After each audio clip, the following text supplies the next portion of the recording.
As predicted earlier today, right here on this channel, Sadiq Khan is preparing for a bit of a U-turn on his net zero ULEZ. Yes, the pressure from Keir Starmer is actually working. We've got some update on what's going on with Sadiq Khan and his obsession with the ultra low emission zones, because Keir Starmer is not happy about the result of the by-elections, especially in Oxbridge and Ruislip. And he's been putting pressure on Sadiq Khan. Sadiq Khan, until earlier, he was saying, no, I'm not going to change my mind. Starmer says, we are going to lose the country and the voters if you don't change your mind. So Sadiq Khan is now listening. He's now listening on ULEZ after Keir Starmer piles on pressure. Labour demands overhaul of controversial green policy following by-election defeat. Now, translation from the political narrative to reality is now listening means I'm preparing to concede defeat. It's like when a prime minister says, I have full confidence in this minister. 2 days later, the minister's gone.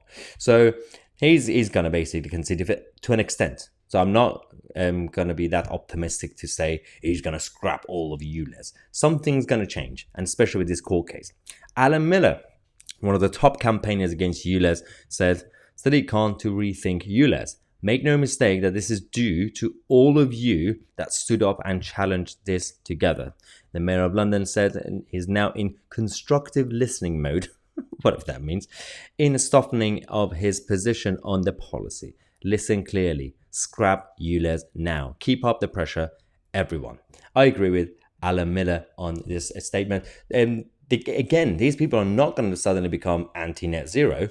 They're people who have been promoting the same policies. They're not going to change the actual beliefs, but even short term, because of the electoral tactics, if they just stop it a little bit, that's a good tiny victory. But do not be fooled. They're not going to be on our side ever. So Keir Starmer has now called on Sadiq Khan on the day of the defeat to urge him to fall into the party line. Aides and advisors for both men said that the talks were positive and constructive. Allies of Starmer claimed that Sadiq Khan has now promised to review the policy in what would amount to a significant U-turn. A senior Labour source said it is clear that Sadiq is going to be reviewing it. Now, this is all because of what happened in Oxbridge and Ruislip with Danny Beales. Danny Beales on the left, the Labour candidate who lost to Steve Tocqueville. Now, Steve Tocqueville won that election because of ULEZ. It wasn't because the voters loved the Conservative Party. They just don't like Labour, and especially when it comes to ULEZ, because they're an outer London area and ULEZ expansion. Danny Beales, when he started the campaign as a Labour candidate, he was going around saying, yeah, I'm also against ULEZ expansion. Then somehow there was a tap on his shoulder. For days, he was missing. He was just out there just campaigning, delivering leaflets. He wasn't really talking to the media. And somehow he stopped talking about it. The Labour Party were all over the place. They started this infighting and they wonder why they lost that by-election.